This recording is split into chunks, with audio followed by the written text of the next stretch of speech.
mon seul intérêt, c'est que justement que je viens de nulle part. Ça veut dire que je viens d'un milieu, bon, alors sur le plan affectif, il n'y a absolument rien à dire, ils étaient parfaits, hein, les parents, mais c'était un milieu complètement agnostique. Donc j'ai été, coupé de tout ce qui pouvait avoir une apparence, traditionnelle, religieuse et cetera. Bon, j'ai pas été baptisé, bon, pour donner une idée un petit peu du vide, total dans lequel je me mouvais, si j'ose dire. Et puis, à l'adolescence, il y a quelque chose en moi qui, se cognait justement au mur du matérialisme pratique qui m'était imposé involontairement. Bon, ça ne me satisfaisait pas, je sentais qu'il y avait forcément quelque chose derrière, mais je ne savais pas quoi. Et donc comme j'étais un littéraire, pour qualifier ceux qui sont nuls en maths, hein, ils sont forcément littéraires, j'essayais de chercher dans les livres ce qui me manquait, ce qui me laissait insatisfait. Alors j'ai eu ma période surréaliste, Breton, Daumal, et cetera. Enfin pas et cetera, non, ces 2-là en particulier. D'abord les surréalistes parce que bon, ils ouvraient une brèche dans le mur, bah, du matérialisme étouffant dans lequel, on nous faisait vivre. Et c'est, Breton et Daumal qui m'ont pour la première fois désigné un personnage qui allait avoir une importance, capitale dans mon parcours, qui est René Guénon. J'ai demandé à mon père, bah, voilà, qui était mon grand pourvoyeur en matière littéraire, s'il avait entendu parler de René Guénon. Et alors chose extraordinaire, il en avait effectivement entendu parler.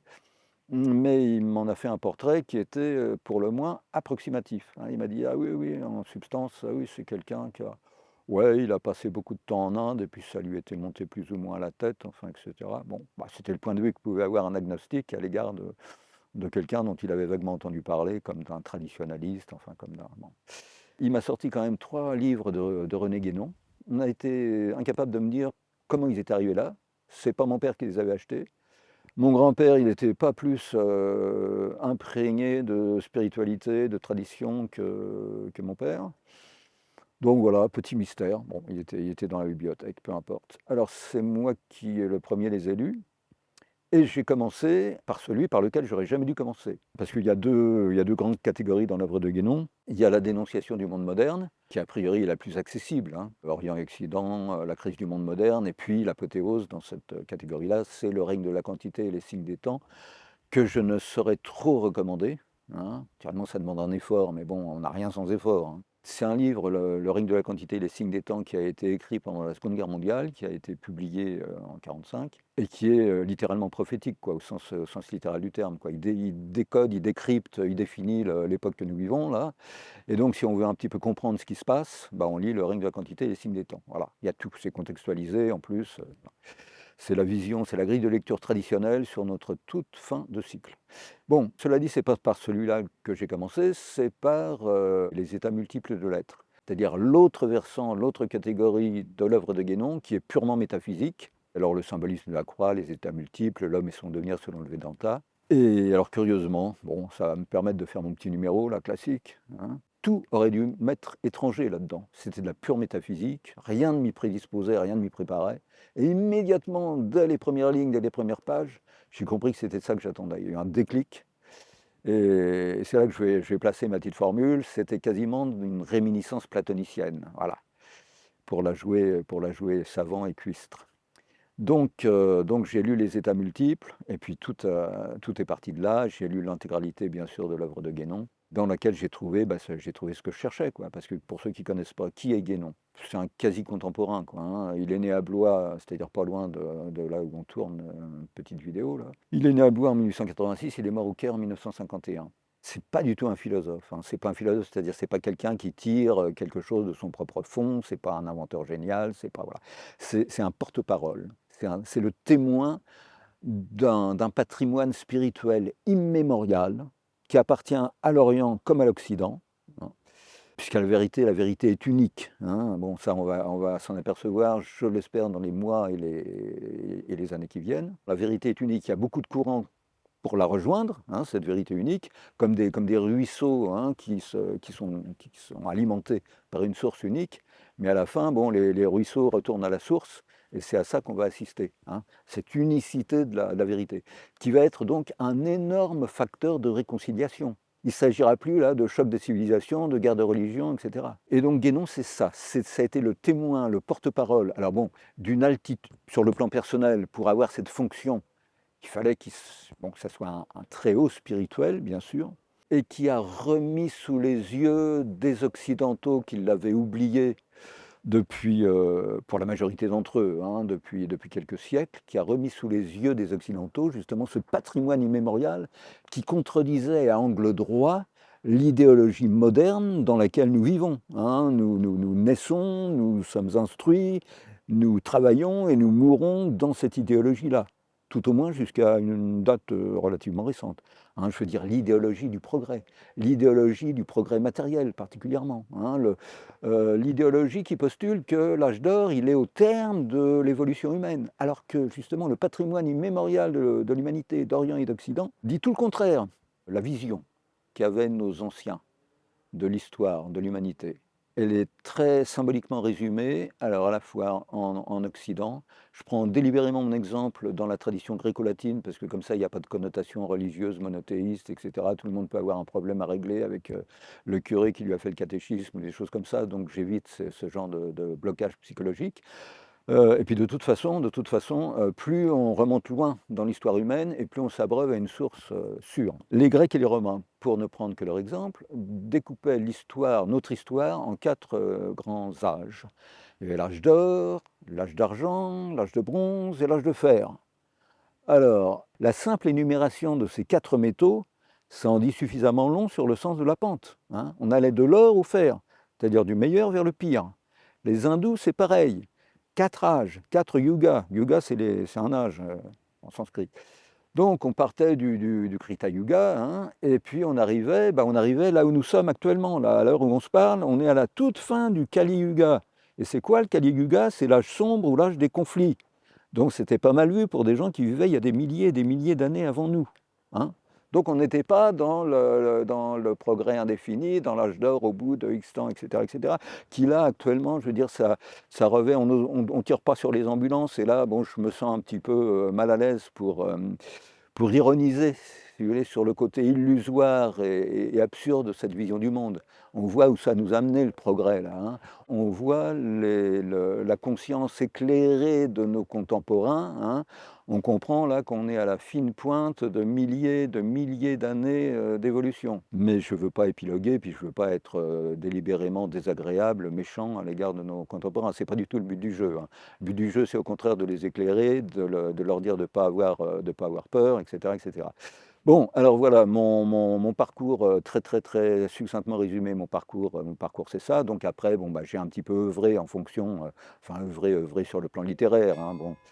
J'ai écrit des bouquins qui s'inspiraient justement de cette vision du monde, qui, encore une fois, ne m'appartient absolument pas. Je ne tire rien de mon propre fond, ce qui ne présenterait aucun intérêt. Mais j'essaye, bon, alors dans le jargon contemporain, là, un petit peu intello, le seul mot que je reprenne à mon compte, parce qu'il est joli, puis il exprime bien ma fonction, c'est le terme de passeur. Hein. Bon, je puise, encore une fois, dans ce patrimoine immémorial que nous a désigné Guénon, et puis j'essaye de le transmettre du moins mal que je peux, à travers le prisme forcément déformant de mes propres incompréhensions, de mes limitations, etc. Mais bon, c'est ça que j'essaye de faire passer dans mes bouquins. Parce que bon, quand on a compris quelle est la réalité avec un grand R, le moment de l'histoire où nous nous trouvons, je veux dire, bon, il est difficile de s'occuper d'autre chose, quoi. Je veux dire, en plus, on vit un moment historique. Hein. Ô combien pénible et difficile, mais historique quand même.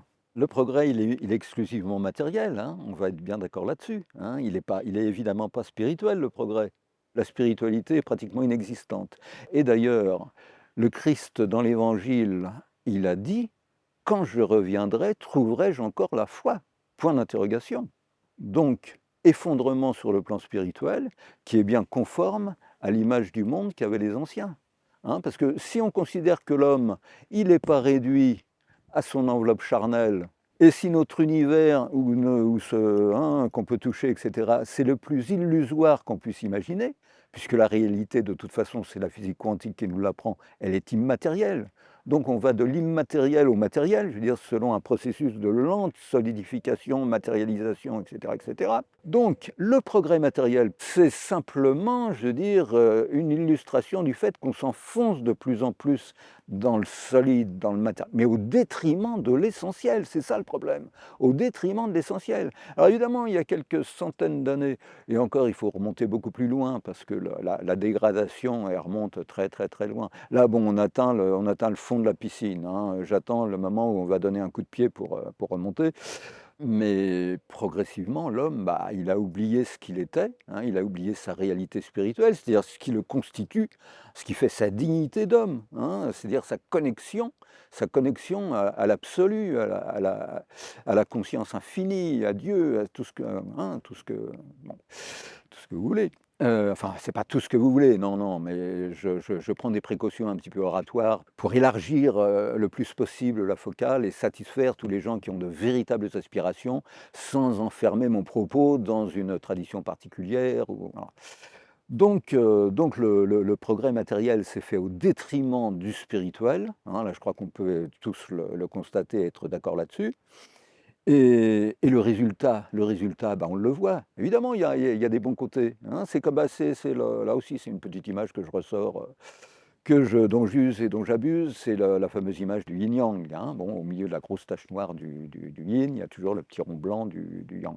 Et ça aussi, ça fait partie d'une époque qui est tissée de paradoxes, dans cette tendance lourde à l'abrutissement du peuple qui a été, alors qui n'a pas été inaugurée, non, mais à laquelle la télévision, par exemple, a donné un coup d'accélérateur et à laquelle les réseaux sociaux, internet et cetera, bon, bah, ça constitue un petit peu le couronnement, hein. Et ce que je voulais vous dire, paradoxe, c'est que nonobstant tout ça, c'est quand même sur internet, sur YouTube, qu'on trouve un des derniers espaces de liberté. Peut-être, là encore, on ne va pas se donner des coups de pied dans les chevilles, mais peut-être qu'à notre tout petit niveau, là, en ce moment, on est en train d'illustrer ça. Parce qu'on tient des propos qui sont très, très, très, très mal vus, qui vont à rebours de l'idéologie dominante. Et donc voilà, il n'y a plus que sur internet qu'on peut tenir ce genre de discours. Donc voilà, mais il n'empêche que pour la majorité, et globalement, internet, ça a été quelque chose de totalement négatif. Bon, et puis je ne vais plus parler, parce qu'on va me prendre on va me prendre pour un écolo. Je ne vais pas parler de toutes les nuisances apportées par la civilisation, etc. Bon, maintenant, le progrès, il était tellement merveilleux qu'on est dans la décroissance, attendez les enfants, on est dans la collapsologie maintenant, hein. Des types, voilà, nous, hein, bon, qui éventuellement ont été anciens ministres de l'écologie, hein, qui nous parlent de collapsologie. Ça veut dire que c'est leur fin du monde à eux. C'est l'apocalypse pour les gens qui croient à rien, en quelque sorte. Donc non, pour les gens qui croient au progrès. L'aboutissement de la croyance, de la foi au progrès, maintenant, c'est la collapsologie. Voilà. Donc, bah, il n'y a rien à ajouter, quoi. Le progrès matériel, bon, il est arrivé là où on en est, là. Et bon, ces gens, si tu veux, moi, je peux les convaincre de rien du tout. D'ailleurs, je n'ai pas l'ambition de les convaincre de quoi que ce soit, hein. Je parle à la caméra de la même façon que je parlais aux amis qui m'ont invité hier. On a fait une petite partie de campagne, etc. Je tenais le même genre de propos. Donc voilà, j'ai pas de message à transmettre. Si tu veux, bon, l'essentiel de ce que j'ai à dire, c'est dans mes bouquins. Mais si ça intéresse les gens, je veux dire, tant mieux, tant mieux, tant mieux, hein. Oui, alors ces gens-là, ils sont représentatifs, bah, de cette tendance de la modernité, si tu veux, qui est plus ou moins intelligente. Bon, il y a des gens qui sont uniquement focalisés sur le progrès moderne, sur la satisfaction de leurs bas instincts, hein. Bah, on a tout fait pour les enfermer là-dedans. Et puis il y a les gens qui ont une vision un petit peu plus intellectuelle, bon, qui sont complètement agnostiques, voilà, et qui est une laïcité bien comprise, si je puis dire, qui répudie totalement la vision archaïque, totalement obsolète, voilà, que je viens d'énoncer très très très rapidement. Ça, hein. C'est quand même la vision qu'avait l'humanité dans son ensemble, hein. À ce titre-là, ça mérite un minimum de respect quand même. Alors même si ça ne les intéresse pas, ça, Une des questions que me posait justement un copain hier, là, dans cette petite partie de campagne, il me disait: «Oui, mais tout ça, ce que tu me racontes là, c'est bien beau, mais c'est quand même un pari, bon, tout ça, ça se passe après la mort, on est censé découvrir ta réalité là, post-mortem et cetera». Et je lui dis: «Non, non, non, non, non, non, non, non, non, tu m'as mal compris ou je me suis mal exprimé. Non, non, non, la spiritualité, la vraie spiritualité, c'est ici et maintenant que ça doit nous délivrer de notre enveloppe charnelle. Sans ça n'a pas de sens, hein». Et bah, une petite illustration de ça justement. Les anciens, je prends un exemple en Occident, mais il y a évidemment l'équivalent en Orient, hein. L'homme, il est unique, je veux dire, bon, il n'y a qu'une humanité finalement et une spiritualité. Donc les Grecs et les Romains, leur vie spirituelle était structurée essentiellement par les petits mystères et les grands mystères. Alors, les petits mystères, ça prenait les initiés où ils étaient, c'est-à-dire comme nous, hein, en quelques siècles, encore en 2 millénaires, je veux dire, les choses n'ont pas fondamentalement changé. Elles se sont beaucoup dégradées, les consciences se sont beaucoup obscurcies, mais c'était quand même des gens de l'âge sombre, hein, les Grecs et les Romains. Bon. Donc ça les prenait où ils étaient, c'est-à-dire à la périphérie d'eux-mêmes, parce qu'encore une fois, nous sommes des exilés, nous sommes des exilés par rapport à notre véritable patrie, notre patrie spirituelle, hein. Et donc ça les prenait là à la périphérie, et ça les conduisait au centre, ça les reconduisait au centre de l'état humain. Alors c'est quoi le centre de l'état humain? Bah, c'est, dans la tradition judéo-chrétienne, c'est l'Éden, c'est le paradis terrestre. Et alors, il est caractérisé par quoi ce centre? Si on admet, ne fût-ce que par hypothèse d'école, avec la tradition immémoriale, primordiale, etc., que ce qui définit notre état d'existence, la qualité d'homme, et qui nous y emprisonne, c'est le temps et c'est l'espace, eh bien, si on est réintégré au centre de notre état, nous sommes maîtres du temps et de l'espace. Et moi, au risque de passer pour le dernier illuminé hein, sur YouTube, je peux témoigner, je connais des gens qui sont maîtres du temps et de l'espace, qui voyagent dans le temps et qui peuvent être en deux endroits à la fois. C'est ça concrètement ce que ça veut dire d'être maître du temps et de l'espace. Bon. Et c'est ça le terme de la première étape de la spiritualité, j'allais dire de la spiritualité antique. Non, c'est les Grecs et les Romains qui structuraient, encore une fois, leur vie spirituelle avec cette terminologie des petits mystères et des grands mystères. Mais c'est évidemment propre, et ça l'est toujours. Ça l'est pour une infime minorité de gens, hein, compte tenu de l'obscurcissement progressif, de la densification, si je puis dire, de notre monde. Mais ça l'est encore pour une infime minorité de gens, puisqu'il n'y a pas eu de mutation anthropologique qui a fait qu'à un moment, la fameuse trichotomie platonicienne, hein, pour utiliser un langage de Cuistre, c'est-à-dire le fait que le cosmos et le microcosme qu'est l'homme est constitué de l'esprit, de l'âme et du corps, hein, cette réalité, bon, à un moment, on n'a pas été coupé de l'esprit. Non, non, mais simplement, on ne sait pas comment le retrouver. On a été exilé au fin fond de cette prison obscure là, de notre corporéité, de cette enveloppe charnelle qui est la pire des prisons et la pire des illusions, hein. Et donc voilà. Et puis alors, c'était pas, bien sûr, j'en étais resté au terme des petits mystères, mais à ce centre-là de notre état, c'est là, alors symboliquement bien sûr, qu'apparaissait à l'initié cet axe du monde, hein, cet axis mundi, qui a été représenté dans toutes les civilisations, dans toutes les traditions par un arbre. Alors c'est le chêne des druides, c'est le frêne des Nordiques, c'est voilà, c'est toujours évidemment hein, l'arbre. Quel meilleur symbole pour représenter l'axe du monde?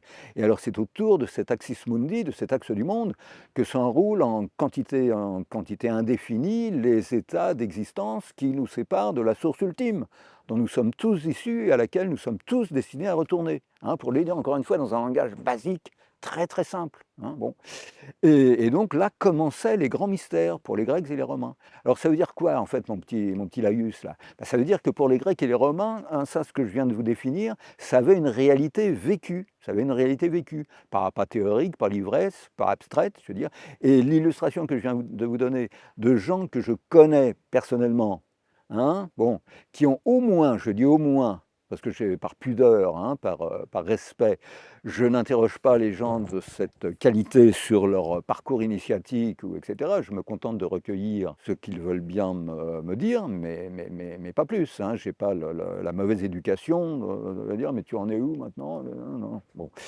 Et donc, au moins la réintégration, bon, je parle de gens qui ont au moins réintégré les petits mystères, et donc je peux témoigner qu'ils sont maîtres du temps et de l'espace. Je n'en ai pas entendu parler, je ne l'ai pas lu dans les livres. Voilà, c'est ça la spiritualité. Bon, alors évidemment, bon, je suis l'homme qui a vu l'homme, qui a vu l'homme, qui a vu l'ours, donc ce que je raconte là, c'est du délire interprétatif, ça n'a aucun crédit auprès des gens, des intellectuels, là, rationnels, bien pensants, auxquels, bien sûr, j'ai absolument rien à opposer, selon la forte parole d'un personnage pittoresque que j'ai connu, je le dis en rigolant, hein, c'est pas à prendre à la lettre, hein, mais lui, il disait: «J'attends les meilleurs à mes côtés et les autres au tournant».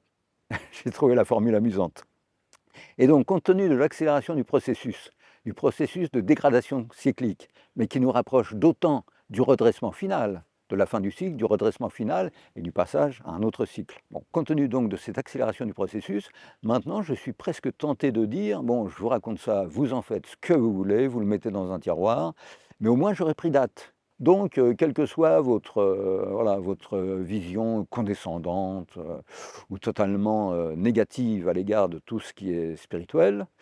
Ouais, quand même une toute petite parenthèse. Bon, la négation brutale de toute spiritualité, ça c'était bon au temps du positivisme, rationalisme triomphant. C'était bon au 19e siècle, c'était bon dans l'idéologie marxiste qui prônait que comment dire, la conscience et tout ce qui va avec, hein, tout ce qui nous fait prier, croire, etc. Tout ça, c'est une superstructure de la matière, bon, qui naissait de la matière et qui mourrait, qui s'effondrait avec la matière. Donc, hein, bon, 4 planches et un trou, puis c'était fini tout ça, hein, les illusions, hein, la spiritualité, bon, les tendances mystificatrices de l'idéologie bourgeoise, tout ça c'était terminé. Mais maintenant, à la lumière de la physique quantique quand même, qui a pas rebattu les cartes, qui a complètement inversé les pôles, l'illusoire ne naît plus de la matière, c'est la matière qui est un sous-produit, qui est un déchet, qui est, bon, hein, le terminus ad quem d'une réalité qui est immatérielle, le fameux vacuum quantique, hein, qui n'est pas vide du tout, qui est sursaturé d'énergie, hein, simplement pour en rester là une vision bon, physique du cosmos. Bon. C'est de cette réalité immatérielle que naît notre matérialité là. Donc ça, c'est ce qu'il y a de plus. Et puis notre enveloppe charnelle, c'est ce qu'il y a de plus illusoire. Donc c'est pas la peine de vouloir s'y accrocher, puisque le but du jeu, c'est d'en être délivré. Alors il y a quand même un énorme paradoxe, si vous voulez, à ce qu'on soit focalisé là sur la préservation de notre prison. Je veux dire, bon, c'est quand même énorme. Je préconise pas le suicide, hein, comprenons-nous bien, c'est pas du tout ça. Mais non, non, non, mais c'est justement de s'en délivrer, de trouver en nous-mêmes justement, parce qu'on a tout en nous-mêmes, c'est ça, on a tout pour nous délivrer, on a caché en nous la clé de notre prison. Voilà, c'est ça, c'est ça. Hein, c'est la meilleure image que je puisse trouver. Donc il ne s'agit pas du tout de se suicider, d'avoir une attitude. Non, non, non, non. Mais c'est en nous qu'est la clé, que se trouve la clé. C'est-à-dire on a en nous ce germe d'immortalité, là, ce noyau auquel est attaché notre corps de gloire, notre corps de résurrection, c'est-à-dire cette dimension subtile, quand nous accéderons à de plus hautes fréquences vibratoires, parce que c'est à ça que nous sommes destinés à la toute fin du cycle, hein. Là, nous sommes dans la phase plutonienne, si je puis dire, de la solidification maximale. Mais on est à une encablure, je veux dire, de l'atomisation finale, puisque la matière est illusoire, que la réalité, elle est ondulatoire, elle est vibratoire, tu vois? Bon, alors ce à quoi nous sommes destinés, c'est à ce que ça s'atomise complètement. Et d'ailleurs, symboliquement, puisque tout fait sens, comme on disait aux terrasses Germaine ou Pratine en 1968, notre société elle-même, elle est en voie d'atomisation complète, hein. C'est l'individualisme forcené, ben, c'est ça, à l'échelle d'une société, c'est l'atomisation. Et à l'échelle de notre réalité, enfin de notre irréalité plutôt, du décor là, qui nous environne, c'est à ça qu'il faut s'attendre, à l'atomisation, hein, bon, solvet saeclum in favilla, hein, comme dit le Dies Irae, dire l'hymne hein, qu'on chantait dans les enterrements jadis, hein, le siècle, le cycle se dissout en poussière. Voilà, c'est ça. C'est ça la finalité, c'est ça l'atomisation ultime, puisque ça n'a pas de réalité. C'est destiné à être pulvérisé à la fin. Donc voilà, et nous, on est destinés à être libérés de notre prison, de notre enveloppe charnelle, pour revêtir le corps de gloire, le corps de résurrection, qui est là actuellement, virtuellement attaché à ce germe, à ce noyau d'immortalité, c'est-à-dire symboliquement à ce corps très dur et indestructible, hein. Ne regardez pas au microscope, hein, c'est pas ça, c'est une réalité subtile, mais il est symbolisé par un corps très dur, justement, qui est au bas de notre colonne vertébrale. Bon, un l'os sacrum, ça veut dire quelque chose quand même, hein. Pourquoi l'os sacrum? Hein, bon.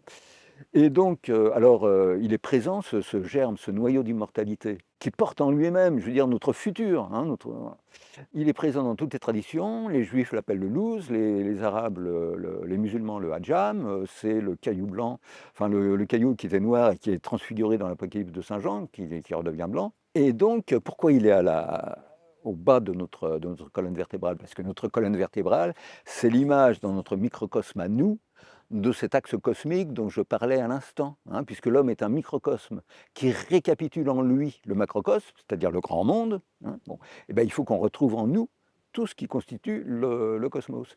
Et l'axe du monde, l'axis mundi, on le retrouve sous la forme, bien sûr, de notre colonne vertébrale.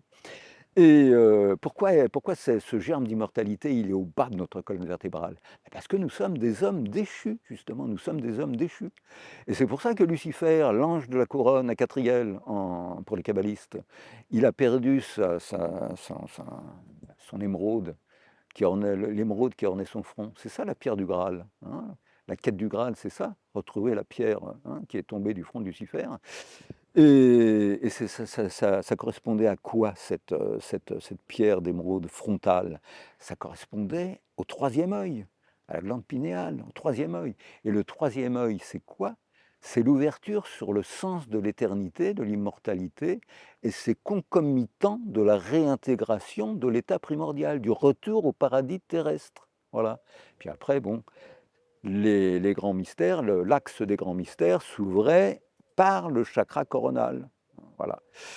Et comme, encore une fois, nous sommes des hommes déchus, et ben, de même que Lucifer, dans sa chute symbolique, a perdu l'émeraude qui ornait son front, a perdu le troisième œil, a perdu le sens de l'éternité et de l'immortalité, de même, nous, notre immortalité, notre sens de l'éternité, il est simplement virtuel, en germe, au bas de la colonne, hein, de notre colonne vertébrale, sous la forme de ce noyau indestructible qui est tombé du chakra coronal au Muladhara, au chakra de la base, autour duquel est levée la représentation microcosmique de la divinité féminine, de Prakriti pour les hindous, qui est la Kundalini, le fameux serpent.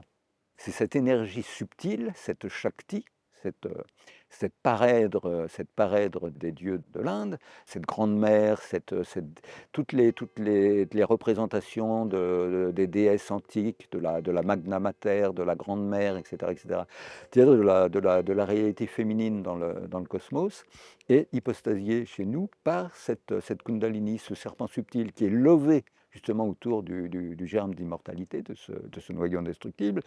Et le but de l'initiation, c'est de la faire se lever, se dresser, traverser tous les chakras qui sont répartis le long de notre colonne vertébrale, pour réintégrer le chakra frontal et nous faire retrouver le paradis terrestre, et puis partir via le chakra coronal vers cette source dont nous sommes tous issus, à laquelle nous retournons tous. Comme le disait Lamartine, l'homme est un dieu tombé qui se souvient des cieux. Voilà, ça résume un petit peu, d'une façon poétique, mon propos.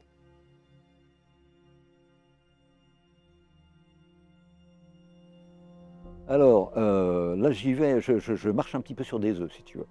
Parce que, surtout dans le contexte actuel, dans la période actuelle, je ne voudrais surtout pas passer pour un nationaliste français. Ce serait la pire des choses. Alors évidemment, la France, on peut en parler beaucoup, beaucoup, beaucoup, parce que les événements eschatologiques qui sont en train de se dérouler sous nos yeux, là, on vit à cet égard une période passionnante, hein. Bon, je vais peut-être me faire lyncher après avoir dit ça, mais il n'en reste pas moins qu'elle est quand même passionnante. Elle est extraordinairement difficile à vivre, hein. Je suis comme tout le monde, hein, mais elle est quand même passionnante.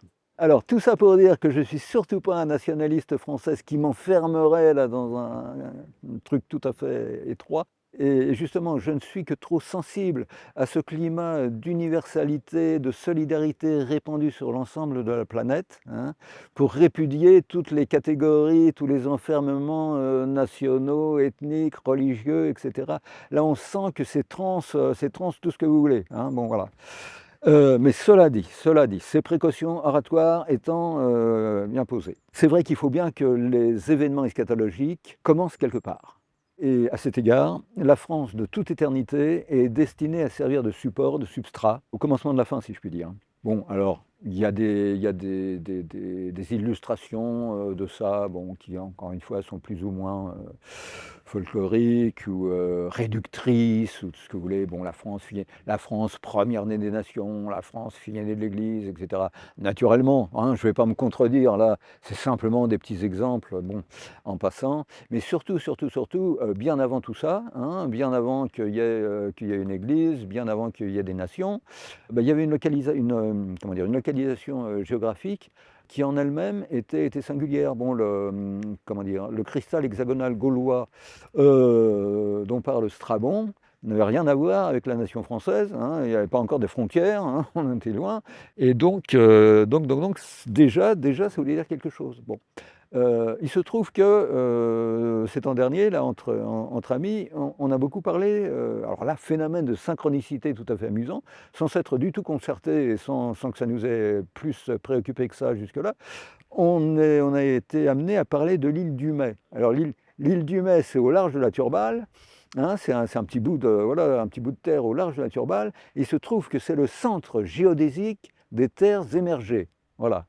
Donc, on est aux antipodes de toute, comment dire, de tout propos catholique et français toujours, hein, je le dis en rigolant, hein, c'est la pire caricature là qu'on puisse. Non, non, non, non, il ne s'agit pas du tout, justement de ce genre de truc. Mais bon, il y a une raison particulière, même dans l'ordre de la géographie sacrée, pour que, encore une fois, bon, les choses commencent à se passer dans un endroit là qui s'appelle la France. Et c'est pour ça d'ailleurs que les gens, à quelque niveau que ce soit, qui s'intéressent profondément à l'eschatologie, ils sont amenés à s'intéresser à la France. L'eschatologie, c'est l'étude des fins dernières, quoi, hein. L'étude de la fin du cycle, de la fin de nous, hein, en qualité d'homme vivifié par une âme, hein. Eschatologie, c'est ça, c'est la fin, voilà, c'est la fin, non pas la fin du monde, c'est la fin d'un monde. Et là, on est en plein dedans et je vais l'illustrer, je vais essayer de faire le lien entre ce qui nous attend là, ce qui nous attend, mais très, très, très, très vite là, parce que le temps s'accélère, se contracte. Bon, je fais le lien entre un personnage essentiel de l'eschatologie, justement, que tous nous attendons, enfin quand je dis tous les gens qui vivent selon la tradition avec un grand T, qui ne sont pas des hommes modernes, qui ne sont pas des dévots du progrès et du progrès matériel. Bon. Donc tous ces gens-là, à quelque tradition qu'ils appartiennent, ils attendent un personnage donc qui est chargé de réaffirmer à nos yeux cette unicité de la tradition dont je parlais à l'instant. Alors, c'est ce que Guénon appelle la tradition primordiale, c'est-à-dire cette modalité de la spiritualité qui était consubstantielle à l'humanité primitive et qui, compte tenu de l'obscurcissement progressif des consciences, n'a pas pu subsister dans toute son intégrité, dans tout son éclat, et qui a été obligé de s'occulter pour ne pas être profané. Parce que quand on ne comprend pas une réalité spirituelle, obligatoirement, on se met à la profaner. Donc voilà. Alors les réalités très hautes de cette nature, quand elles ne sont plus en adéquation avec la marche descendante, la dégradation progressive du cycle, elles sont occultées, hein. Et c'est ce qui est arrivé à la tradition primordiale. Mais comme il est dit dans l'Évangile, il n'est rien de caché qui ne doive être révélé, à la fin du cycle, pour boucler la boucle, cette tradition primordiale doit être remanifestée. Ça sera, je veux dire, le facteur majeur de la réconciliation finale. Ça sera la réintégration de toutes les pièces d'un puzzle éparpillé, qui là se seront réintégrées dans l'unité dont elles n'étaient qu'illusoirement sorties. De même que nous ne sommes qu'illusoirement sortis de cette réalité ultime à laquelle nous sommes tous destinés à retourner.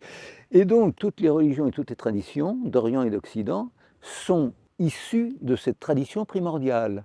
Si elles avaient joué le rôle auquel elles étaient destinées dans l'idéal, elles auraient été des traductions pour des temps et pour des communautés diverses d'une vérité unique. Hein, puisque bon, l'humanité est diverse, elle parle depuis Babel des langues différentes, il est logique qu'une vérité spirituelle unique en son essence soit adaptée, soit traduite, encore une fois, en fonction des temps et des lieux. Mais la nature humaine étant ce qu'elle est, les religions en fin de, si je puis dire, en fin de parcours, hein, au terme de ce long processus d'obscurcissement. En physique, on parlerait de l'entropie, de la dégradation d'un système. Bon. Elles se sont appropriées quelque chose qui ne leur appartenait pas. D'où, hors de l'Église, point de salut, d'où tu es un mécréant, je te coupe la tête si tu ne prononces pas la shahada, etc. etc. Hein, c'est un petit peu comme si le traducteur d'un bouquin proclamait « ce bouquin, c'est moi qui l'ai écrit ». Donc voilà, l'état où nous en sommes réduits par l'obscurcissement progressif des consciences, c'était ça, c'était la dispersion, c'était le choc des civilisations, c'était les guerres de religion, etc. Et c'est ça qui est destiné à être aboli par une insufflation justement de l'esprit et par une prise de conscience, que, en fait, nous appartenons tous à une spiritualité unique qui va être remanifestée par ce personnage unique. Et comme je n'ai pas oublié qu'on partait du territoire français, Tony, mais je pense que c'était quand même nécessaire de redire tout ça, hein, période actuelle. Donc ce personnage, il s'appelle, alors Dante l'a prophétisé dans la Divine Comédie, hein, Dante le grand poète italien du Moyen-Âge, il l'a prophétisé dans la Divine Comédie. C'est le Mahdi des musulmans, c'est le Gezardoling des Tibétains. Alors, là encore, hein, tous les spirituels au sein de toutes les traditions, non seulement ils sont conscients de cette unicité des religions ou des traditions, mais en plus ils œuvrent en synergie, hein, entre frères appartenant à des communautés traditionnelles différentes. Voilà. Et donc tous ces gens-là savent qu'on parle là du même personnage. Parce qu'on pourrait me dire, ah bah oui, mais si tu as un impérateur, un Mahdi, un Gezardoling pour chaque religion, ça va être encore le grand conflit, voilà, chacun va vouloir faire triompher le sien, etc. Non, non, non, non, non, non, non, non. C'est un personnage qui est le facteur majeur de réconciliation, et tous les vrais spirituels savent qu'il s'agit d'un personnage unique. Alors ils l'appellent, selon leur tradition, par des noms différents, mais ils savent bien que c'est un personnage unique. Et sa fonction, ça sera ça. Ça sera de remanifester cette tradition primordiale. Voilà. Et Dante l'appelle le Dux et le Veltro. Alors le Veltro, le vôtre en vieux français, le lévrier, etc. Parce que c'est un rapport avec constellation du chien, enfin, etc. J'entre pas dans les détails, je me permets un livre d'un Portugais qui s'appelle Lima de Freitas, qui est traduit en français, hein. Ça doit s'appeler 515, le lieu du miroir. C'est pas très très vieux, ça doit encore se trouver, hein, ça doit encore se trouver. J'en recommande vivement la lecture. C'est très pointu justement sur ce personnage du 515. Voilà. Et donc oui, 515, Dux, alors bon, on jouait Dante, mais pas que ça, hein. On va bien au-delà de cette interprétation. Le Dux, c'est de 515, c'est un peu la même chose, parce qu'on traduit 515 en chiffre romain, hein, ça fait D, VU.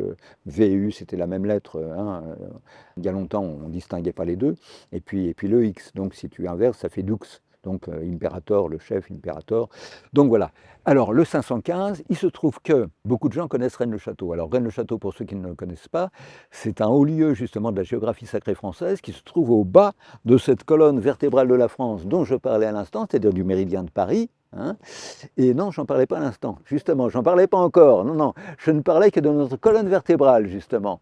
Voilà, je parlais de notre colonne vertébrale et du germe d'immortalité qui était au bas de notre colonne vertébrale. Et bien, justement, puisque tout est dans tout, hein, non, puis, sans plaisanter, puisque comme le dit la table d'émeraude, ce qui est en haut est comme ce qui est en bas, hein, ou comme ce qui est en bas est comme ce qui est en haut, bah, il faut qu'on retrouve tout, hein, à des échelles différentes. Bon, là, on a vu ce qu'il en était pour notre microcosme à nous.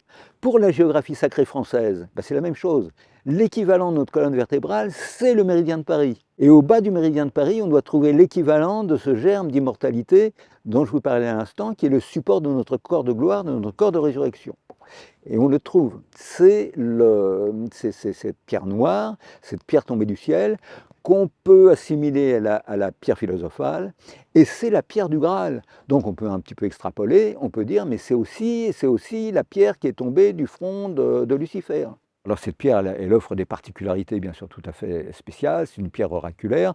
Nos anciens n'adoraient pas bêtement des pierres, ce n'était pas les pierres qu'ils adoraient, c'était l'influence spirituelle qui prenait la pierre pour support.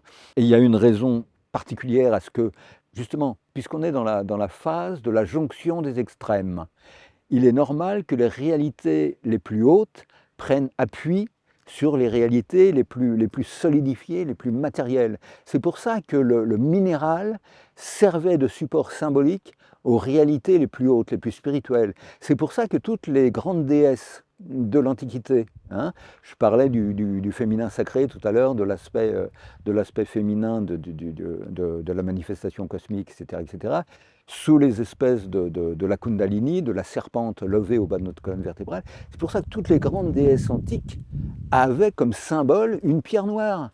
La pierre noire les pierres noires d'Isis, la pierre noire de Pessinonte de Cybèle, etc., etc. Bon, c'est pour ça, c'est pour cette raison.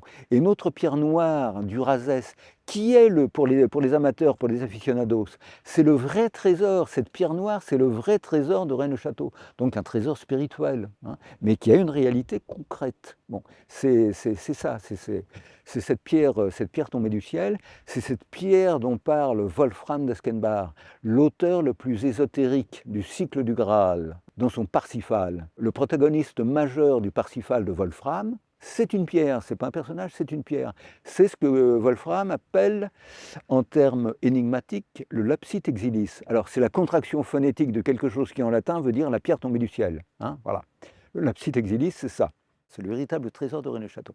Et c'est logique, c'est l'analogue, c'est la correspondance exacte du germe d'immortalité qui est au bas de notre colonne vertébrale, hein, du louz des juifs, du hadjam des musulmans, du caillou blanc de l'Apocalypse, etc. Et bien, au bas de la colonne vertébrale de la France, qu'est le méridien de Paris, nous avons l'équivalent, c'est le lapsit exilis, c'est la pierre tombée du ciel. Pourquoi j'étais amené à parler de tout ça? C'est parce que ça nous ramène au 515.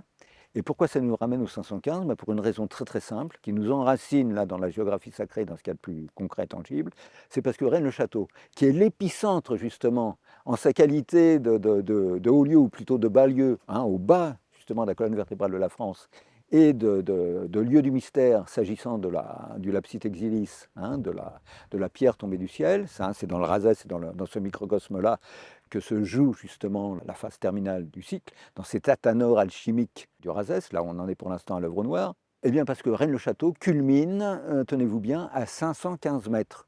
Donc voilà, je parlais à l'instant du 515 de Dante, et là Rennes-le-Château culmine à 515 mètres. Bon, l'île du Mai, au large de la Turballe, était le centre géodésique des terres émergées. Donc ces deux éléments qui, a priori, n'ont pas de lien entre eux, mais qui en ont forcément, hein, puisque tout est interconnecté dans la géographie sacrée française, c'était simplement à des titres divers pour illustrer ce dont il était véritablement question quand on parlait de la France. Hein, voilà. Donc on était en dehors de toute spéculation, encore une fois, grand monarchiste, surtout pas, hein, catholique et français toujours. Non, c'est de ce genre de réalité intemporelle, immémoriale qu'il est question. Ce lieu est prédestiné. C'est pas pour rien que l'île du Mai est au centre des terres émergées. C'est pas pour rien que cette colline de Rennes-le-Château culmine à 515 mètres. Personne n'est venu la raboter jusqu'à ce qu'on arrive justement à cette altitude précise correspondant au personnage eschatologique attendu. Tu comprends bien qu'il y a un faisceau de convergence qui appartiennent à d'autres dimensions, parce que là, encore une fois, notre monde, si tu veux, c'est c'est la matérialisation de réalités infiniment plus subtiles qui appartiennent à d'autres dimensions. Donc, tout ce dont nous parlons actuellement prend sa source, prend sa racine dans d'autres dimensions immatérielles. Donc voilà, alors qui a œuvré dans ces autres dimensions, ah quand même, tu vas pas me pousser dans ces retranchements-là. Là, on est en train de constater, si tu veux, de constater qu'il y a effectivement des indices, là, sur le terrain, qui illustrent justement cette conviction généralisée.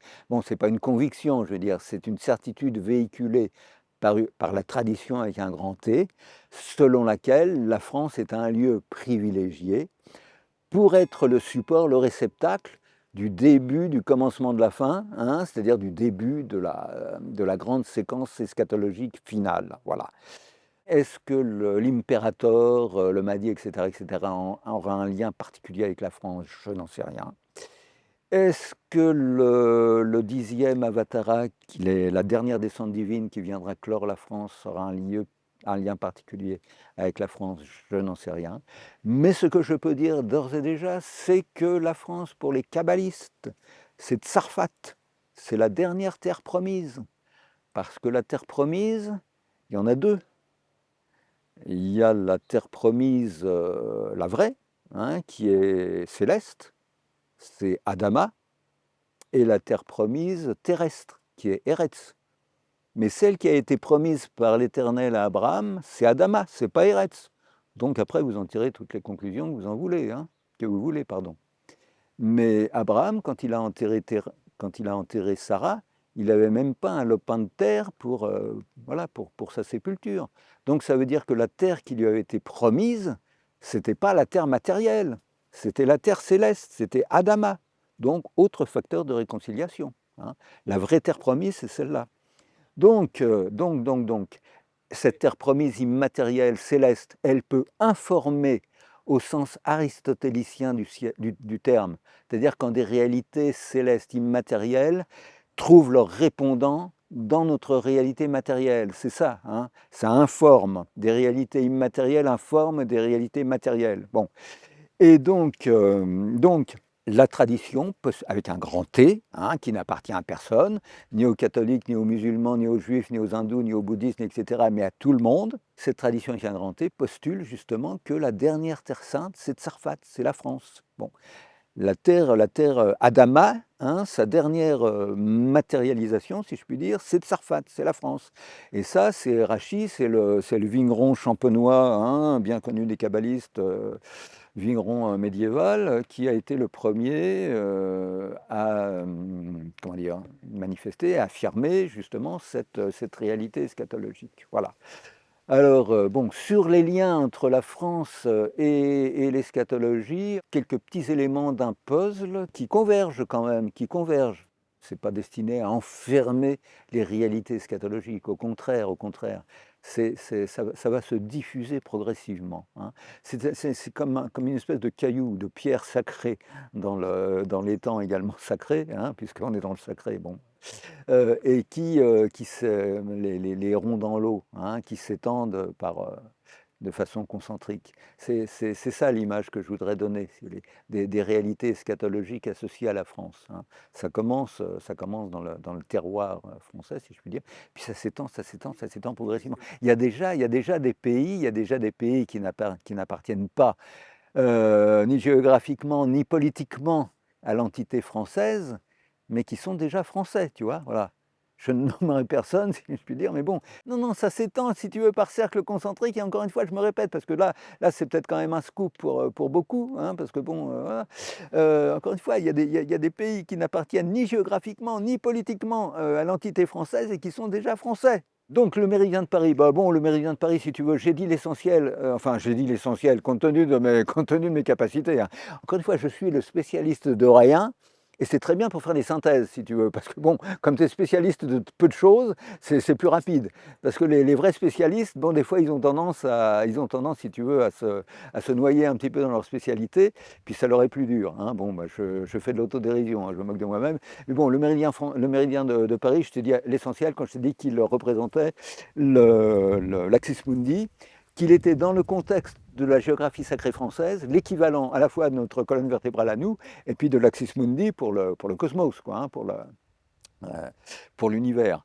Et donc voilà, bon, tu sais que c'est ce que je disais la dernière fois. Bon, il a été censément établi, voilà, pour, hein, tu connais l'histoire, Louis XIV, les Cassini, l'Observatoire, etc.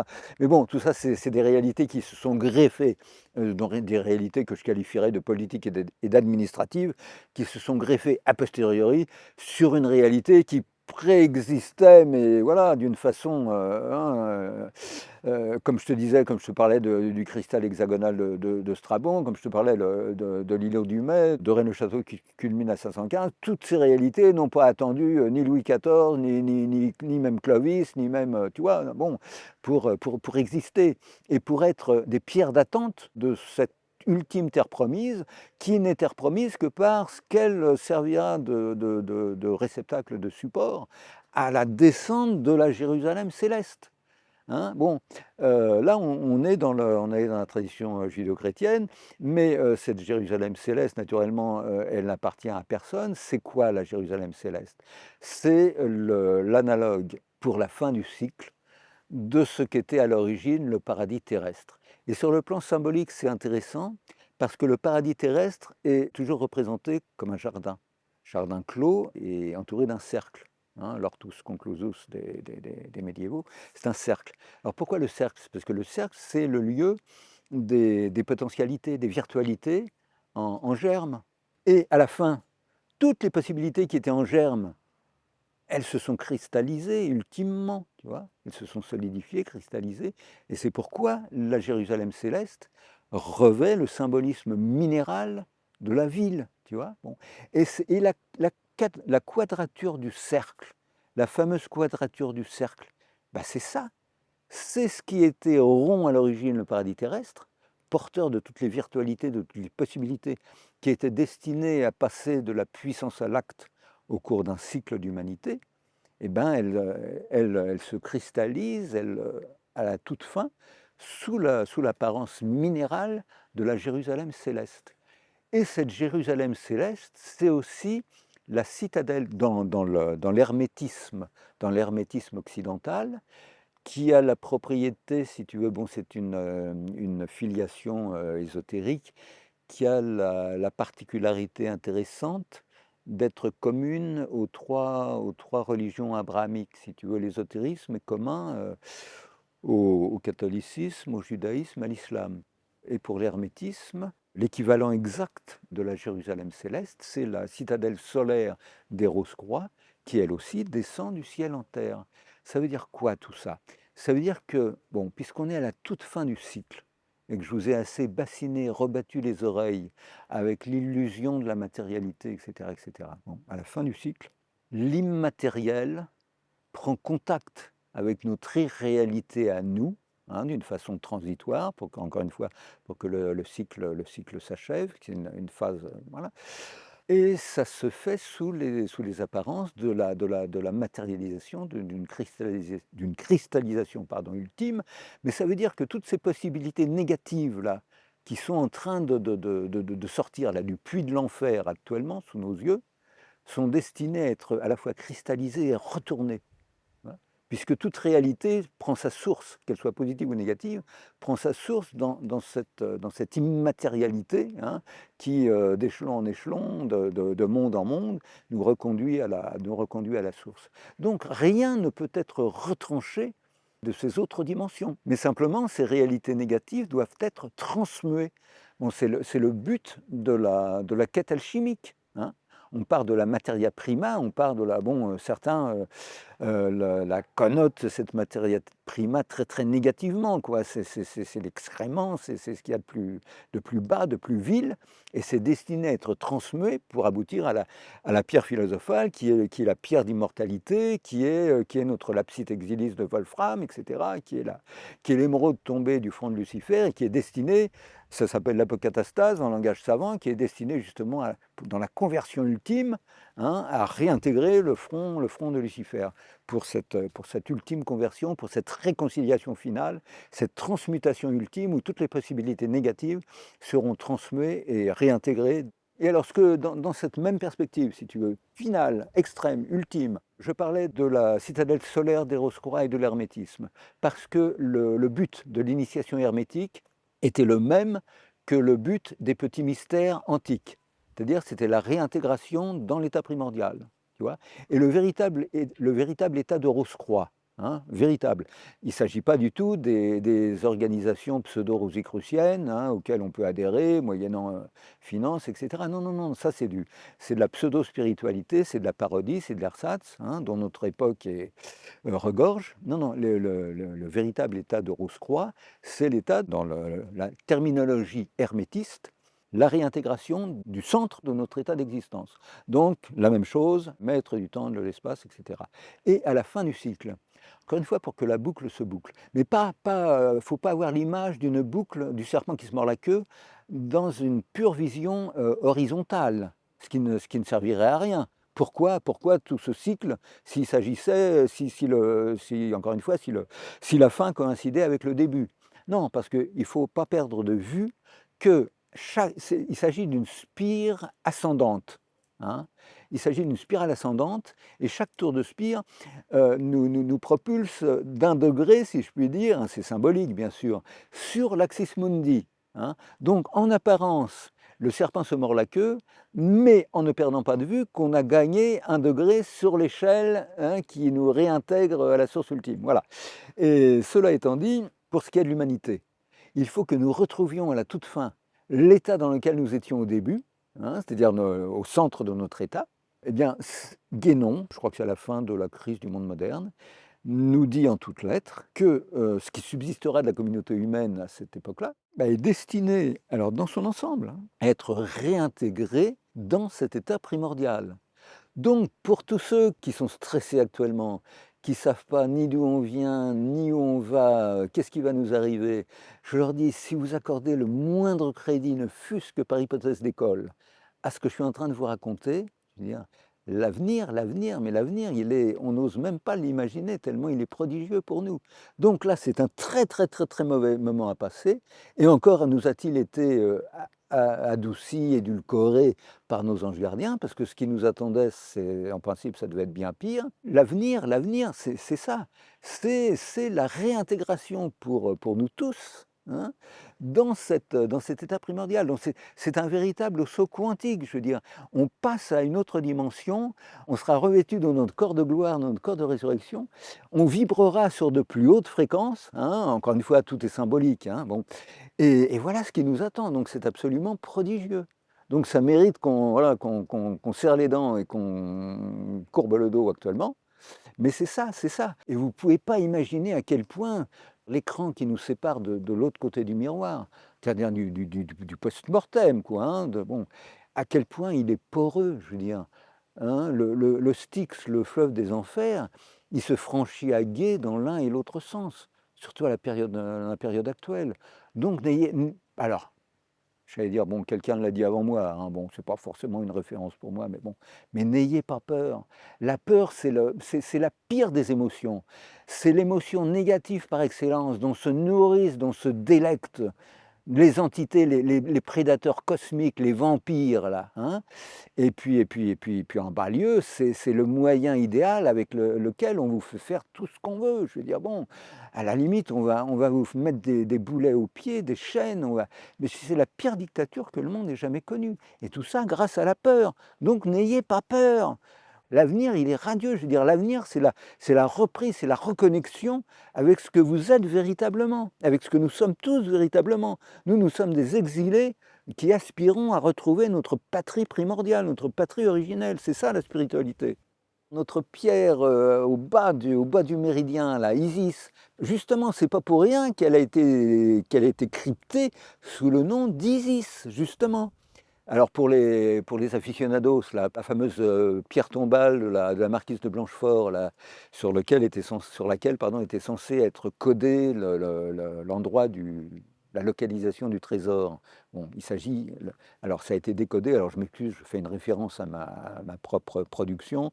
Le royaume du Graal, hein, ou introduction au mystère de la France. Bon, alors c'est un pavé, mais vous retrouverez pas mal de choses dont on vient de parler là. Et puis à la fin, oui, je me souviens, à la fin, j'ai repris le décodage d'un défunt ami qui s'appelait le contre-amiral Georges Cagère, qui avait, alors d'une façon très très très très pertinente, décrypté, décodé la fameuse pierre tombale de la marquise de Blanchefort, qui était censé nous indiquer le lieu où était caché le trésor mythique de Rennes-le-Château, et qui en fait désignait l'emplacement de cette pierre tombée du ciel, hein, de ce lapsit exis de Wolfram. Et comme je vous parlais des multiples hypostases, des multiples visages, représentations de la grande déesse antique, à la fois Isis, Cybèle, etc. Et ben c'est pas pour rien que la pierre de Rennes-le-Château, notre pierre, si je puis dire, est désignée sous la dénomination d'Isis. Isis a été transférée de Rennes à la celle-là d'Arc, etc., etc. Alors dans la perspective là, que je viens d'évoquer, du noyau d'immortalité, support de notre corps de gloire, de notre résurrection, c'est-à-dire de tout ce qui va nous propulser au-delà de notre corporéité, de notre prison charnelle, eh ben, on peut imaginer que pour la géographie sacrée française, il s'agit de la même chose, et qu'au bas de la colonne vertébrale de la France, qu'est le méridien de Paris, hein, qui s'ouvre le 17 janvier, hein, 17, 17 les gars, 17, pensez à 17, tout se retrouve. Porte solsticiale, là, justement, comme Janus fait tourner la porte, hein, bon, bah, peut-être justement qu'à la fin, la pierre de Wolfram, c'est quand même la pierre du Graal. Donc la quête du Graal trouve son aboutissement avec la découverte et la transmutation de la pierre. Donc cette pierre, ce lapis exilis, cette pierre noire, je connais quelqu'un qui l'a tenue dans sa main, cette pierre noire, cette pierre oraculaire là, hein. Donc c'est quelque chose de réel. Bon, et ben elle aussi, elle est destinée à être transmutée. Et alors, puisqu'elle représente comment dire, le corps de gloire de l'entité géographique française, si je puis m'exprimer ainsi, hein, en des termes aussi approximatifs, bah, je veux dire, bon, ça va être concomitant de la transmutation justement de l'entité française et de la révélation justement de la France en sa qualité de nouvelle terre promise, hein, de Tsarfat pour les kabbalistes, et de réceptacle, de substrat de la Jérusalem céleste ou de la cité solaire des Rose-Croix quand elle va descendre. Donc, tout ça, on est dans quelle perspective là? Dans la perspective de la transmutation, de la transformation de tout ce qui est matériel en réalité spirituelle. Encore une fois, pour le dire très très simplement et de façon très schématique. Hein, on est dans cette perspective-là. Donc c'est énorme. Donc tu vois, ton méridien, ta colonne vertébrale, avec le noyau d'immortalité en bas, c'est comme ça que je vois les choses. Hein. C'est comme ça que je vois les choses. Le support d'une transmutation qui s'étendra justement à l'entité française. Donc transmutation, ça veut dire quoi aussi? Ça veut dire purification, purification de toutes les basses couches de l'astral, hein, comme diraient les occultistes, si tu veux, avec tout ce que ça implique sur l'air que l'on respire, sur l'environnement immédiat, si tu veux. Je ne vais pas spéculer et parler de choses que j'ignore, mais j'imagine les choses comme ça. C'est vers ça là qu'on tente dans l'immédiat. Alors il y a peut-être entre-temps, si tu veux, des entités. Alors là encore, on ne va pas entrer dans les détails, ce serait trop long, mais j'ai écrit un bouquin sur Lovecraft, voilà. Alors pour les Lovecraftiens, si je puis dire, qui ne prennent pas seulement Lovecraft pour un auteur d'imagination, ça sera le moment de faire intervenir peut-être certaines entités Lovecraftiennes pour justement ce grand nettoyage, ce phénomène de purification. Voilà. Donc purification, transmutation, c'est vers ça qu'on tend. Pour la France, c'est ça, c'est le réceptacle, c'est le support, si tu veux, eschatologique d'une réalité qui descend de dimensions supérieures, tu vois, et qui est le point de départ de tout, de la transmutation de notre décor et de nous-mêmes. Tu vois, bon, on est parti du paradis terrestre. On a dégénéré, on s'est solidifié, on s'est densifié.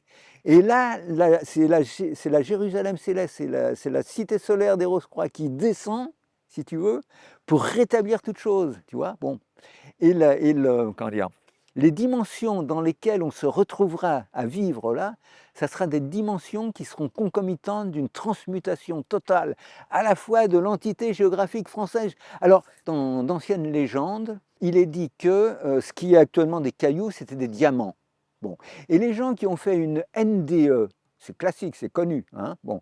Et des gens même qui sont passés de l'autre, encore une fois, ici et maintenant, de l'autre côté du miroir, puis qui en sont revenus, pas des initiés, mais des gens à qui ils sont arrivés des choses un petit peu bizarroïdes, bon, qui sont passés dans d'autres dimensions, qui sont surplombés, qui se sont vus d'en haut, bon, qui ont vu pardon, à quel point bon, ils étaient dans leur enveloppe charnelle dérisoire, insignifiant, et que ce n'était pas à ça qu'ils étaient réduits, hein, bon, eh ben, ils te disent, bon, de l'autre côté, c'est la même chose, mais en beaucoup plus beau. Et au paradis terrestre, on peut imaginer effectivement que les cailloux étaient des diamants, et tout en harmonie. Mon voyageur du temps, la première fois qu'il a été capable de faire ça, bon, ils y vont pas en touriste, hein, bien sûr, ils n'y vont que parce qu'ils ont des missions à accomplir, etc. Bon, je ne vais pas en parler puisque j'en sais rien. Bon. Mais ce qu'il m'a dit, la première fois qu'il a été à même, de par son cheminement spirituel, bah, justement d'accomplir ce voyage dans le temps, hein, d'avoir transcendé les deux dimensions, le temps et l'espace, etc., on lui a dit surtout regarde, regarde, regarde les lumières, regarde la lumière.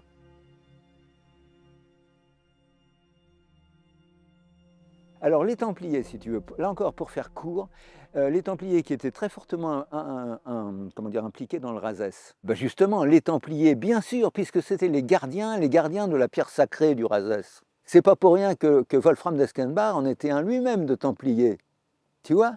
C'est pas pour rien qu'il parle des Templistes dans son Parzival. Il parle des Templistes comme des gardiens du Temple du Graal. Tu vois? Les Templistes, c'était les Templiers.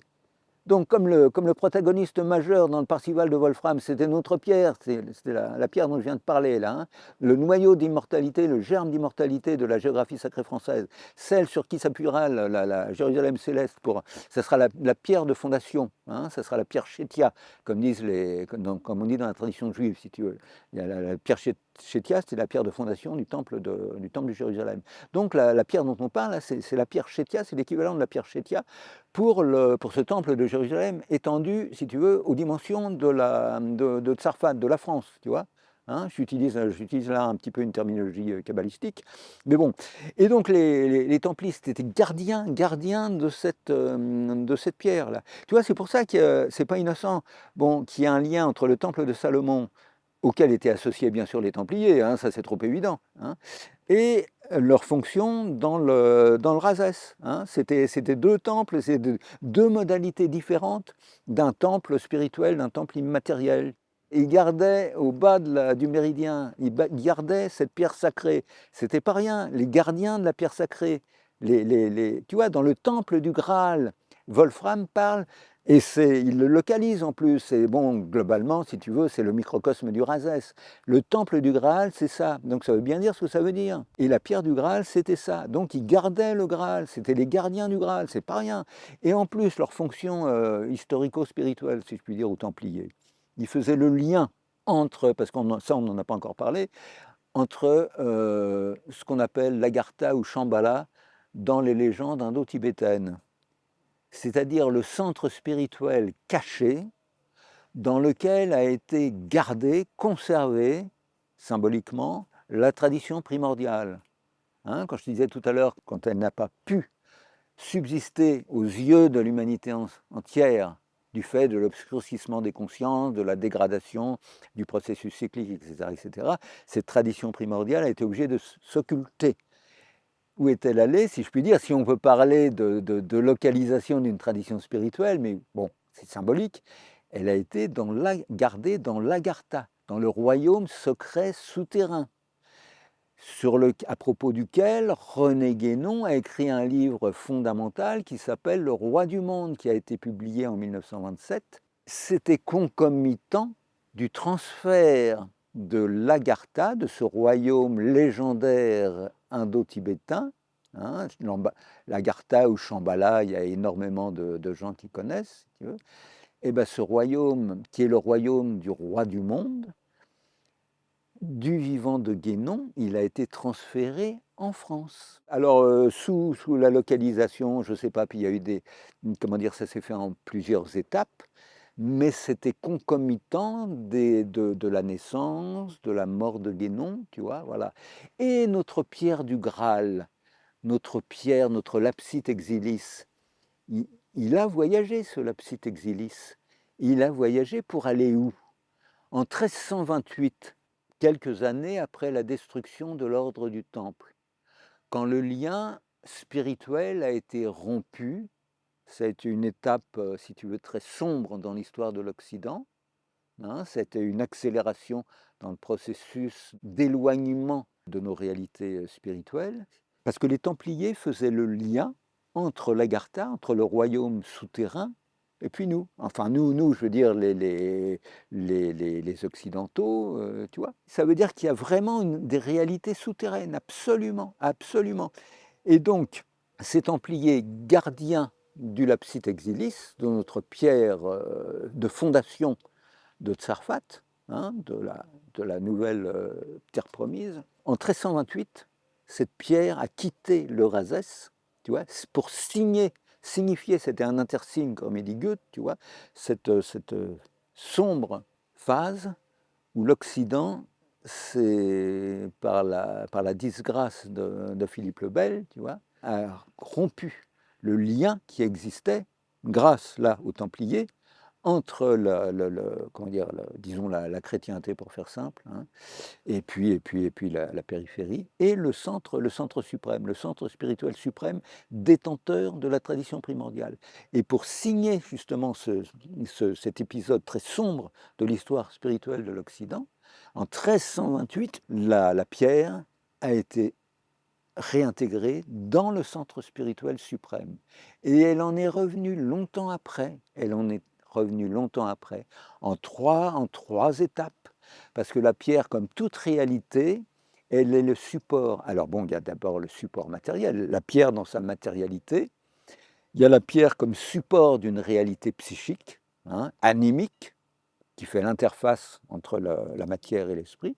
Et puis la troisième réalité, c'est la réalité spirituelle. Donc la pierre, dans cette triple modalité, est revenue en 3 temps dans le Razès. Là aussi, c'était un signe des temps majeur. Elle est revenue et c'était concomitant alors de la naissance de René Guénon en 1886 pour la réalité subtile, psychique. En 1899, quand l'abbé Saunière a rectifié la pierre tombale de la marquise de Blanchefort, hein, qui avait été rédigée au XVIIIe siècle par le chapelain de la marquise pour indiquer où était Isis, la fameuse pierre, hein. Alors l'abbé Saunière, sous directive bien sûr, hein, il ne l'a pas fait de sa propre initiative, on lui avait dit de faire ça, c'était le meilleur aspect de son activité à la Bessonnière, au légendaire à Bessonnière, et ben il a rectifié la pierre tombale pour faire état des derniers, des derniers développements de notre affaire, c'est-à-dire de l'ultime localisation de la pierre. Donc ça se passait en 1899. C'était concomitant du retour de la pierre sous sa modalité matérielle et la réalité spirituelle, l'esprit qui est venu couronner ce retour, hein, de la pierre pour qu'elle soit reconstituée dans sa triple modalité, a coïncidé avec la mort de René Guénon. Donc tu vois, ça souligne quoi? Ça souligne déjà 2 choses. L'importance de la France comme lieu privilégié de l'eschatologie, tu vois, hein, c'est quand même une pièce majeure du puzzle là, qu'on vient d'apporter. Le transfert du centre sacré, du centre spirituel sacré, universel, en France, hein, bon. Et pour bien illustrer l'importance de la fonction de René Guénon, si tu veux, et le fait, soit dit en passant, qu'il a écrit en français quand même, hein, son œuvre. C'est pas pour rien. Et le fait, encore une fois, que ces signes eschatologiques soient associés à sa biographie, à son parcours personnel. Donc, tu vois, c'est pas n'importe qui, René Guénon, tu vois.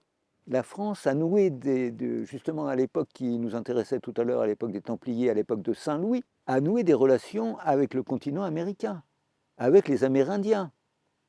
Avec les Amérindiens. Et donc, il y a il y a des poches d'implantation spirituelle française sur le continent américain qui vont être destinés, là, incessamment, à être revivifiés, si tu veux. La Nouvelle-Orléans, absolument, des moines, tu vois?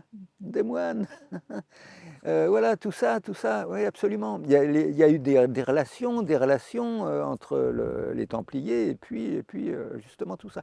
Et ça, c'est le moment, là, le moment que nous vivons actuellement, c'est le moment où tout ça va être revivifié, tu vois? Tout ce qui avait été occulté pendant des siècles, voire des millénaires, ça va être revivifié. Donc tu vois, l'influence française, voilà, l'influence française s'étend comme ça, l'influence subtile comme ça. Et tous des lieux qui historiquement, même historiquement, tu vois, très concrètement étaient vivifiés. Parce que bon, a priori, pour ce qui est d'influence française, on n'est pas, bon, le citoyen lambda, je veux dire, il ne pense pas immédiatement aux États-Unis, tu vois. Eh ben si. Il y a des liens très, très, très étroits. Il faut surtout pas s'attacher à ce genre d'apparence, si tu veux. Il faut aller bien au-delà. L'histoire qu'on nous raconte, si tu veux, bon, c'est vraiment, c'est une histoire de théâtre, mais ça se passe dans les coulisses, tu vois. La réalité des choses se passe dans les coulisses, au-delà des antagonismes de façade, au-delà de bon, tout ce que on peut imaginer. Ça va nous emmener très, très, très, très, très loin. Ça va nous emmener au fait que, bon, depuis le grand schisme d'Occident, hein, c'est-à-dire depuis une période de l'histoire de l'Église où on ne savait plus à quel pape, sinon à quel saint, à quel pape se vouer, parce il y en a eu trois, il y en a eu trois en même temps. Donc voilà, c'est une phase de grande incertitude et de grande crise dans l'histoire de l'Église. Bon, disons approximativement, allez, on va pas rentrer dans les dates, mais c'était à la charnière du XIVe et du XVe siècle, hein. Bon, donc ça s'appelle le grand schisme d'Occident. Et à cette période, à cette époque-là, est né, puisqu'il y a eu un grand trouble. Il y a eu un pape qui a été élu et qui, selon le droit canonique, n'aurait pas dû l'être. Tu vois, donc il y a une rupture dans la chaîne, hein. Donc on n'avait pas répondu aux inspirations, en l'occurrence aux inspirations de l'Esprit Saint, hein, qui intervient dans les conclaves, selon la...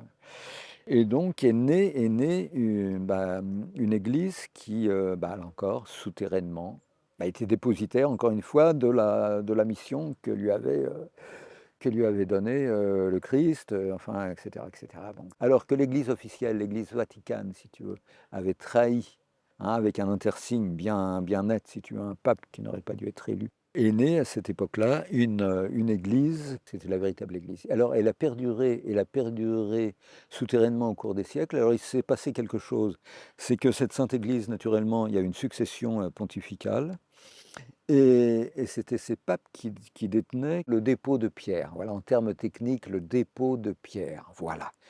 Cette sainte église avait recueilli le dépôt de pierre que ne possédait plus l'église vaticane, hein. Et à chaque élection d'un pape romain, du pape officiel, du pape Vatican, il y avait une délégation de pouvoir qui se passait ex opere operato, c'est-à-dire que le pape officiel en soit informé ou non, le rite était opératif de lui-même, tu vois. C'est-à-dire que le pape dépositaire du dépôt de pierre, le pape de la Sainte Église, de l'Église cachée, de ce qu'on a appelé l'Église avignonnaise, tu vois, voilà, il y a eu des romans qui ont été écrits sur elle, bon, très approximatif. Le pape de l'Église avignonnaise se dépouillait de sa qualité de vrai pontife pour en investir le pape romain, pour que l'Église puisse continuer quand même, contre vents et marées, à remplir sa mission, sa fonction, tu vois, voilà. Jusqu'à une date, et ça s'est passé jusqu'à une date récente. Alors cette date récente a coïncidé avec la mort de Jean-Paul Ier, qui n'a pas été un assassinat comme on l'a suggéré, mais c'était plus lâche encore, c'est-à-dire qu'on l'a laissé délibérément mourir, tu vois. On l'a laissé mourir sans soin, quoi, voilà. C'était encore plus lâche que de l'assassiner. Alors ça a été un intersigne, si tu veux, à partir de là, la délégation qui se passait ex opere operato n'a pas pu avoir lieu, tu vois. Donc le pape, à partir de Jean-Paul II, il n'était plus pape, il était évêque de Rome. Et Benoît XVI, on l'a informé. Alors je ne sais pas si c'est après ou avant sa démission, mais on l'a informé de l'existence de la Sainte Église. Et il a dit, je m'en doutais, je m'en doutais. Voilà. Quant à François, je ne sais pas du tout. Il était en instance d'en être informé, Je ne sais pas s'il l'a été, s'il ne l'est pas encore, je ne sais pas. Mais voilà, voilà ce qu'est, voilà, alors très, très, très, très, encore une fois, très mal résumé, très succinctement résumé, voilà ce qu'a été la Sainte Église. C'est-à-dire la véritable Église cachée, qui a été dépositaire vraiment de l'essence, de la quintessence de ce que représentait l'Église catholique, et qui à chaque fois un rite en quelque sorte sacrificiel, où le pape de la Sainte Église se dépouillait de son autorité de pontife, de ses prérogatives de pontife, pour en investir le pape de Rome. Il y a quelques papes de Rome qui ont su ça, qui ont été conscients de cette délégation, de cette investiture par la véritable Église, si tu veux, et puis bien d'autres qui en étaient totalement inconscients. Voilà. Comme on est arrivé à la fin en plus de la prophétie de Malachie, tu sais, voilà. Tu sais, bon, la fameuse prophétie de Malachie qui termine sur Petrus Romanus, tu sais, la fin de, bon, alors, je crois alors là encore pour le dire d'une façon triviale, bon, on joue un petit peu les prolongations si tu veux. Mais bon, là aussi, tu vois, pour ce qui concerne, parce que ça a eu un statut quasiment officiel, la prophétie des papes, tu vois, la prophétie de Malachie. Même au sein de la du haut clergé, ça avait un statut quasi officiel. Donc là c'est fini. Alors ça veut dire quoi? Ça veut dire que l'Église institutionnelle, l'Église vaticane, hein, l'Église, voilà, c'est fini. En quelque sorte, c'est l'église de Sardes pour les spécialistes, pour les lecteurs de l'Apocalypse, tu vois, l'ange qui s'adresse aux 7 églises d'Asie, tu vois. Bon. Là, on en était à l'église de Sardes. C'est pas pour rien, Pie XII était évêque in partibus de Sardes. Donc Pie XII était évêque de Sardes. Et l'ange parle de l'église de Sardes dans l'Apocalypse en disant « Tu crois vivante, mais tu es morte ». Enfin bon, c'est l'église des sépulcres blanchis, tu vois. Bon. C'est-à-dire cette église fossilisée, tu vois, c'est l'église de Rome, mais d'ores et déjà, virtuellement, c'est fini ça. Et on passe à l'église de Philadelphie, à l'église des frères. Bon, vous lisez dans l'Apocalypse de Saint Jean, vous comprendrez ce que c'est que l'église de Philadelphie. Hein, d'ailleurs, étymologiquement, ça veut bien dire ce que ça veut dire. Et donc, cette église des frères, c'est une église totalement renouvelée. C'est une église qui n'est plus institutionnelle, tu vois, tout ce qui est clergé, tout ce qui est, voilà. Donc tout ça, dans cette ultime phase du cycle, dont tu vois à quel point elle est dense. C'est une espèce d'achèvement de tout ce qui était en train d'agoniser, et puis de résurrection, tu vois, de résurrection, d'apothéose ultime pour, voilà, c'est une ultime, bon, je vais dire une bêtise, hein, c'est une ultime fête de clôture, si tu veux, c'est comme ça qu'il faut voir les choses, tu vois, une fête de clôture. C'est ce qui nous attend là, avant la fin du cycle, quand nous aurons traversé cette zone de turbulence, hein, cette zone d'obscurité maximale. C'est justement ce soleil spirituel qui se lève sur nous, et notre réintégration collective du centre de notre état. Donc ça veut dire quoi? Ça veut dire que nous sommes tous réintégrés dans le paradis terrestre. Alors écoute, pour faire rêver les gens, je ne peux pas trouver mieux. Alors si on baisse d'un cran, si tu veux, dans la hiérarchie des perspectives qui doivent justement nous sortir de la désespérance, du stress actuel, hein, dans lesquels on veut nous enfermer, parce que plus on est stressé, plus on est malheureux, plus on est vulnérable, etc., et plus on est manipulable. Donc n'ayez pas peur. Il faudra quand même que je dise ça avant qu'on se quitte. Ce qui est important de savoir actuellement, ça pourra toujours servir pour la suite. Actuellement, il y a des gens sur la scène de ce monde qui jouent des rôles de composition. Pour le dire très très simplement, qui jouent le rôle de salauds qu'ils ne sont pas. Tu vois, parce que les choses sont extraordinairement compliquées. Il faut, alors je ne sais pas, je dis des bêtises, il faut tromper l'adversaire, il faut que certaines personnes continuent à jouer un rôle qui ne correspond pas à leur nature intime, tu vois. Ça aussi, on est dans un théâtre là. Comme disait Guénon, notre monde est plus truqué qu'un décor de théâtre, mais là c'est le dernier acte. Alors nous, on a la chance de connaître la fin du scénario. C'est pour ça qu'on n'a pas de mal à ne pas avoir peur. Hein, bon, voilà. Mais il y a des tas de gens qui ne connaissent pas la fin. Mais je peux vous dire, la fin du scénario, c'est formidable. Je veux dire, le rideau pour l'acte final, il se lève sur un paysage que vous ne soupçonnez pas, que vous n'imaginez pas. Mais donc, sur cette scène là, de ce grand théâtre, il y a des gens qui jouent des rôles de composition, donc qui jouent des rôles de salauds, voilà, qui continuent. Bon. Alors là encore, je ne vais pas donner de nom parce que ça nous entraînerait trop loin. Et puis on dériverait immédiatement dans un aspect politique, etc., etc. Bon, il ne faut surtout pas. Voilà. Donc voilà, mais ça, il faut le savoir. Donc méfiez-vous. A priori, de toute façon, ne haïssez personne, ne détestez personne. Ce n'est pas les individus, ce n'est pas les personnes qu'il faut détester. Parce que moi, encore une fois, je leur souhaite le meilleur. Je leur souhaite de se retourner, d'être éclairés. de se dire: «Bon là j'ai été trop loin, ça sert à rien ce que je fais, de toute façon pour le règne de l'antéchrist c'est raté, donc je me suis tiré une balle dans le pied, voilà ça sert plus à rien». Et puis quelque chose dans ma nature profonde me dit que non, de toute façon voilà, j'étais dans une impasse, puis ce que je fais voilà, c'est d'abord contre moi, hein, parce que c'est d'abord contre eux qu'ils agissent. Bon. Donc voilà, ne haïssez personne, ne détestez personne. Bon, ayez alors là, comme je vous dis, révoltez-vous intérieurement contre cette illusion qu'on veut vous imposer. Révoltez-vous contre la peur, contre les sentiments négatifs. Dites mais non, j'ai pas peur.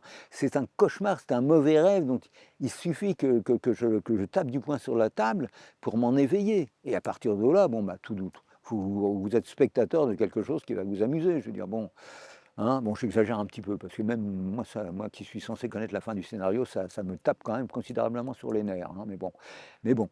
Et donc tout ça, donc ne détestez personne, ne haïssez personne. Puis de toute façon, ce sont des émotions négatives qui vont rejoindre la colère, hein. Ça aussi, les vampires, les prédateurs cosmiques vont en faire leur profit de tout ça, de la haine, hein, que ce soit la haine, la peur, etc. C'est des émotions négatives. Donc je prêche pas l'irénisme, etc. Mais que ce soit une saine et une sainte révolte, une sainte colère, si vous voulez, hein, que vous puisiez au tréfonds de vous-même l'instinct de la révolte contre l'illusion, hein. Révoltez-vous pas contre les gens, mais contre l'illusion qui vous entoure. C'est un cauchemar. C'est des fois, dans des mauvais rêves, dans des cauchemars, je ne sais pas si ça vous arrive, des fois on fait comment dire, un geste d'autorité, on affirme quelque chose pour y échapper à tout ça. Hein, cette espèce de brouillard, de glu là, qui vous emprisonne. Bon, c'est ça, c'est ça. Alors bon, c'est une petite parenthèse. Je ne vais pas faire du tout dans l'élitisme, c'est pas du tout de ça qu'il s'agit. D'ailleurs, j'ai une petite anecdote perso. Un jour où je parlais avec un certain étonnement au personnage là, que je viens d'évoquer succinctement, le voyageur du temps, celui qui a tenu la pierre dans sa main, etc. etc. J'évoquais, bon, avec une condescendance involontaire, ou une surprise, le fait que des citoyens lambda pouvaient être confrontés à certaines réalités. Voilà. Et je me suis fait reprendre de volée assez sèchement, et il m'a dit: «Mais pour nous, il n'y a pas de citoyens lambda». Donc il y a pas on ne fait pas du tout d'élitisme là, hein, on ne fait pas du tout d'élitisme, au contraire, là on parle à tout le monde, je veux dire, bon, parce que ce dont on vient de parler là, c'est complètement indépendant du statut social, de l'érudition ou de l'analphabétisme des gens. C'est pas de ça du tout qu'il s'agit là, on est hors ces catégories qui ont été surimposées, mais qui n'ont rien à voir avec notre réalité première. Bon, donc tout ça pour vous dire on a les éléments, on a les sources d'informations. Hein, c'est pas comme ça un pingouin là qui vous cause de trucs dont vous n'aviez jamais entendu parler jusque-là. Bon, peut-être, mais bon, voilà. Non, non, non, non, si vous êtes convaincu, encore une fois, qu'on vit une époque historique, si vous ne voulez pas être transformé en esclave robotisé, hein, pucé, machin, hein, des hybrides hommes-machines, hein, bon, eh ben tout est à votre disposition. Alors naturellement, si vous êtes intégré à une tradition, bah, vous abreuvez à la source que vous dispense votre tradition. Dans vos textes sacrés, vous avez tout, à condition de ne pas en rester à la lettre. Hein, parce que c'est bien connu, l'esprit vivifie, mais la lettre tue. Donc si vous allez au cœur de votre tradition, vous trouverez ça. Mais si vous n'avez pas de tradition, vous avez tous les éléments pour vous informer. Bon, si vous avez une petite formation, etc., plongez-vous dans Guénon. Moi, j'ai convaincu des tas d'amis de se plonger dans Guénon. Ils y sont. Encore une fois, ça demande un effort, mais on n'a rien sans effort, hein. Contrairement à ce qu'on vous a fait croire, on n'a rien sans effort. Mais nos efforts sont récompensés au centuple. Et si Guénon, bon, bah, décidément, non, ça c'est trop, bah, lisez David Icke, c'est très accessible, voilà, c'est bon. Et là, vous aurez tout ce qu'il faut. Vous lisez, vous relisez, vous ruminez, vous sortez du matraquage anxiogène. Là, on est sous hypnose, là, on est sous hypnose collective. C'est monstrueux ce qui nous arrive là. Mais ils en font trop, je veux dire, ils en font trop, c'est pas possible.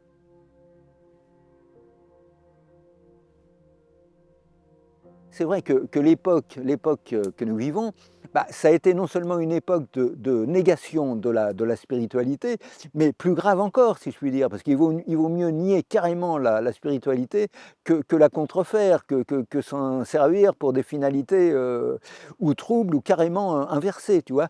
Et tout le néo-spiritualisme, toutes les sectes, tous les trucs où il faut payer, etc., voilà, ça caractérise là aussi notre époque.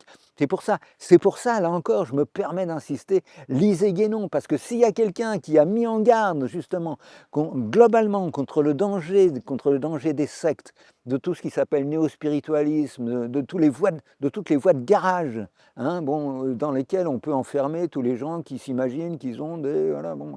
Par exemple, il y a deux bouquins de Guénon qui sont décisifs sur ces problèmes. C'est Le théosophisme, histoire d'une pseudo-religion, et L'erreur spirit. C'est vraiment des garde-fous.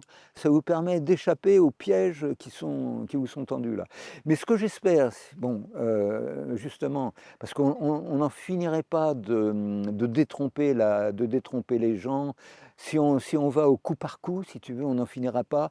Et puis, ce que je redoute, si tu veux, et ce que je voudrais éviter à tout prix ce soir, c'est de créer, tu vois, des blocages, des gens qui sont de bonne foi dans une certaine voie, tu vois.